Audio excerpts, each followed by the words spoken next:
aujourd'hui quoi qu'on puisse sur la suite des événements par rapport à li nga xam ni itam mi ngi si alors avant naka na ko daal di jàngatee finalement il a été déféré fii nag mi ngi gën a avancé dans l'affaire Azer est-ce que un simple démonter ou bien une simple clarification non. Il présente ses excuses au directeur de Azer ñu retirer la plainte. Non, c'est ça. waa Azer dana waroon delluwaat ci plateau bi mu ko waxee woon indi seen ay tontu parce que loolu mooy neexal débat bi. déedéet. dina metti boo defee une diffusion de fausses nouvelles boo ko defee. maa ngi dégg ay journaux dinaa non egg nañu foo xamante ne ay enseignes publiques ñooy porter à plainte ay nit c'est pas comme ça. te waruñu ko def. si boo tuumalee un directeur war na laa mën a porter plainte voilà. mu andi la sommation mu yónnee la sommation ne la fi nga waxee affaire bi demal nga tuub parce que demewul noonu. waaw ñu ne si yoon waa Azer dana war a ñëwaat. Pape Mawa Diouf déedéet du Azer ñoo war a wax. ñoo war a parce que déedéet. mais débat loolu moo koy neexal. ils étaient pas dans un débat. déedéet. Le directeur de Azer n'était pas dans un débat avec Pape Mawa.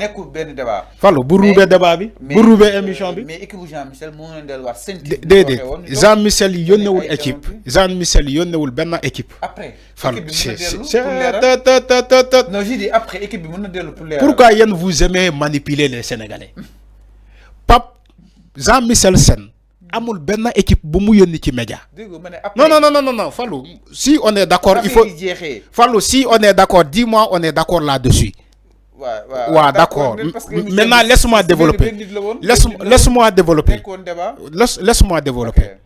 Si on est d'accord il faut dire qu'on est d'accord. Voilà d'accord.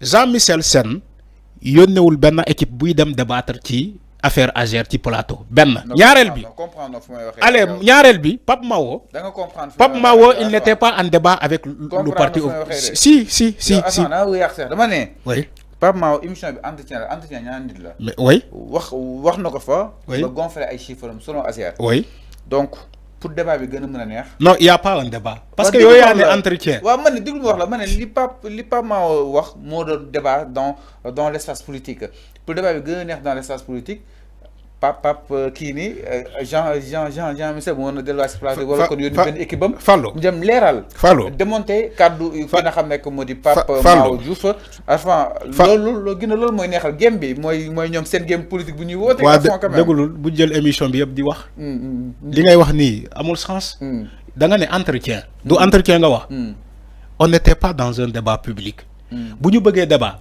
dañ koy organiser benn si Pape Mawa voulait un débat, il aurait contacté à l'Azer d'amener quelqu'un pour nous débattre ci affaire Azer. ma ñëw may ma rek. Peut-être ce n'était pas prévu. Pape Mawa parce que journaliste Pape Mawa dafa toog ci entretien di wax lu ko neex. lu ko saf la doon wax. Il n'a aucune information ci Azer.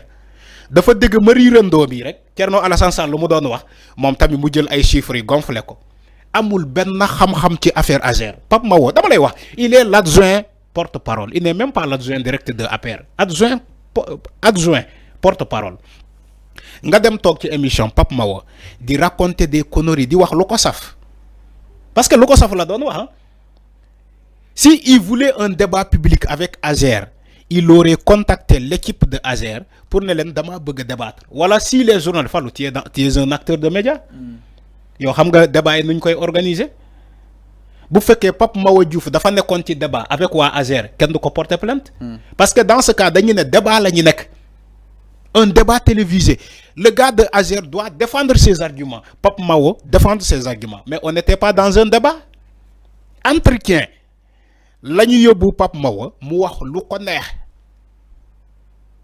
yow boo waxee lu la neex waa Azer dégg ko parce que ay sos quand même lan lañ ko toppee diffusion de fausses nouvelles dafa doon sosalaate léegi Pape Mawa bu doon sosalaate woo Azer ne la yow li nga doon wax du dëgg nga ne dëgg quand même nga ay porter la plainte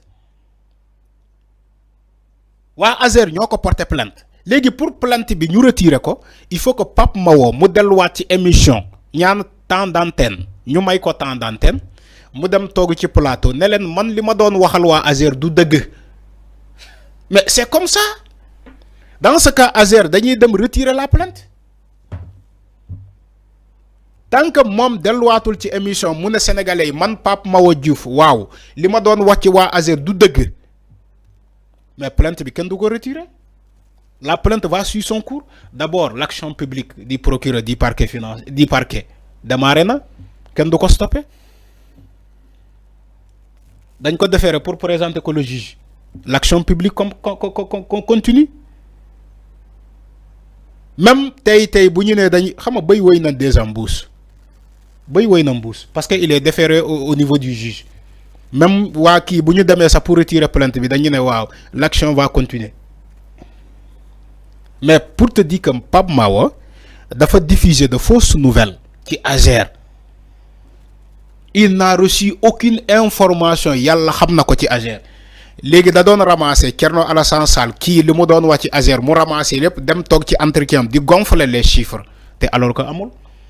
Lii la ñu war a bàyyi Sénégal fàllu amoo benn information di ci wax bay tuumale ay nit bay sosal ay nit lii la ñu war a bàyyi Sénégal boo waxee ñu ne la non liberté d'expression la ça n'a rien à voir avec la liberté d'expression Pape Mawa nii lu mu wax nii gor ca wax ja gis nga boo nekkee gor boo toogee ci plateau dellu wax dëgg il faut dire la vérité aux gens il faut pas voir que parce que man Pape Mawa je suis un opposant je veux coûte que coûte opposer à ce régime légui dam koy jaarale ci Azer comme waa Thierno Alassane Sall côté opposition bi ñu ngi yuuxu woy scandale à Azer sans donner même les termes sans donner la définition yow tamit nga dem toog nga ne waaw comme opposition bi waa Azer la ñuy attaqué man tamit Pape Mawa c'est à mon tour de parler ci Azer dinaan waaye Azer di waaye dañoo luubal tout ça alors que ce que tu dis là c'est archi faux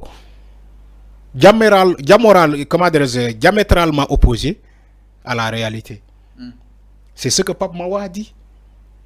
Donc bu len tuumal Jean-Michel Sène pour ne ouais il faut que le débat soit équilibré. Ils étaient pas dans un débat. Si ils étaient dans un débat, Pape Mawa kenn du ko convoquer, kenn du ko porter plainte parce que dans ce cas vis-à-vis le débat là entre toi et moi. Mais entretien la dem di sosalaate di raconter des conneries. Il va falloir qu'il assume ce qu'il a dit.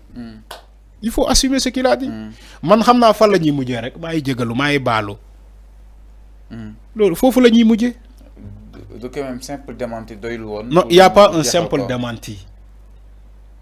Pour démentir, il faut que la personne soit d'accord ni que il a menti. Il faut que Pape Mawa soit d'accord que lui il a menti. Okay. Oui, c'est comme ça. Alors leer na enfin ñu daal di koy jeexalee ak benn information boo xam ni itam depuis 2000 ba tey mi ngi secouer exactement l'actualité mooy l'affaire Cheikh Bara Ndiaye Seneweb nag ñëw na si ak ay dernier rebondissement selon Seneweb une information boo xam ni itam ñu ngi koy relayer boobu ba tey